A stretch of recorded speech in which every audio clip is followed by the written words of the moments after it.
Let me just begin by thanking all of you for coming out this afternoon. I appreciate the opportunity to stand here for Tom Cotton. The congressman is in a tough race for the U.S. Senate.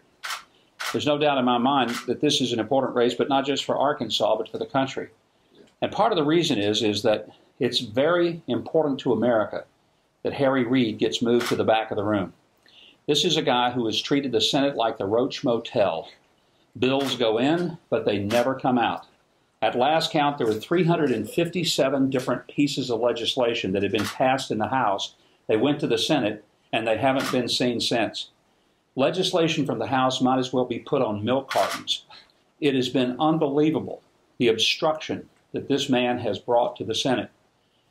And the real issue of all the issues is whether or not this country can be governed. And it can be.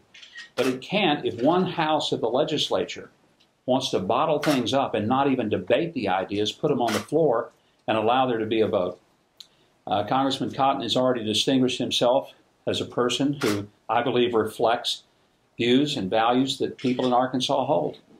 And I believe that there are a number of critical issues that we'll be facing in the next couple of years that require a Senate that can truly work with the House. Now, whether or not putting it on the president's desk means that it gets signed, we don't know. But at least the president is going to have to step up and take a position on issues that he's been able to avoid because he's had the cover of Harry Reid just running interference for him. I think when you look at Tom Cotton's personal life story, it's one that is admirable from an American point of view. To have grown up in a small town in Arkansas, ended with a very successful career, and yet when this country got in serious trouble with an attack from irrational jihadists, he didn't say, gee, I hope somebody else can go and do the fight. He took it on himself.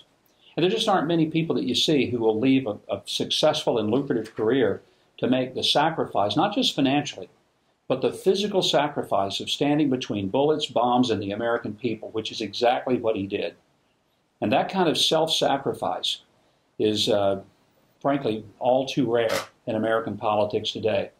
So it is my extreme pleasure to stand here with him and certainly to not only lend an endorsement, but my every effort to try to see that he's Arkansas's next senator and that he's one of the reasons that Harry Reid gets to step to the back of the room and maybe will open up the back door of the Roach Motel and let some legislation through. Congressman, it's an honor to be with you, and I'm excited about you being sworn in as the next U.S. Senator. Thank you. Thank you. Thank you all for being here. And Governor Huckabee, thank you for your endorsement. You know, when we were visiting earlier, I said to the governor that he's an elder statesman of Arkansas. And he said, you know, I'm not that old yet. But it really is because of Governor Huckabee's hard work over the last 25 years in Arkansas that people like me are able to run and compete and win elections in Arkansas now as a Republican. Arkansas has always been a conservative state, but for the longest time, conservatives voted for Democrats here. But they now know, in part because of the Obama agenda and what the Obama agenda is doing to hardworking families in Arkansas, that a senator who's going to reflect Arkansas's conservative values doesn't need to be a senator who rubber stamps the Obama agenda. And unfortunately, that's what Mark Pryor has been doing for the last 6 years. He's voted with Barack Obama 93% of the time.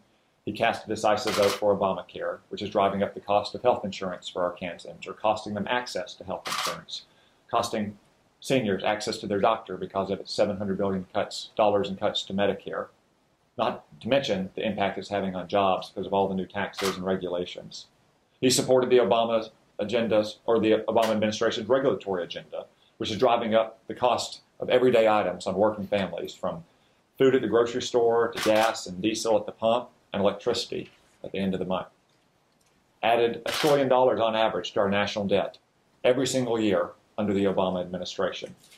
That's bad for our economy, but it's even worse for our children and our grandchildren, an immoral burden to place on those kids. And they're doing that at a time when we're also cutting $1 trillion from our military, while the world is, to quote the President's own Secretary of Defense, exploding all around us. Vladimir Putin is invading sovereign countries in the middle of Europe and stealing their territory. His rebels are shooting civilian aircraft out of the sky. The Islamic State which was defeated in its previous form of Al-Qaeda in Iraq, terrorists against whom I fought and my soldiers fought, has returned and become not a terrorist group, but a terrorist army that is crucifying Christians and burying kids alive and has the ambition to strike us here in the United States. Yet the president thinks our most important priority is to pressure the government of Israel to stop its own war against Islamic terrorists. On these and every other issue, Mark Pryor has been a loyal vote for the Obama administration. And Arkansans know that Mark Pryor no longer reflects their conservative views and values, and that it's time to retire Mark Pryor and to elect a conservative to the United States Senate from our conservative state.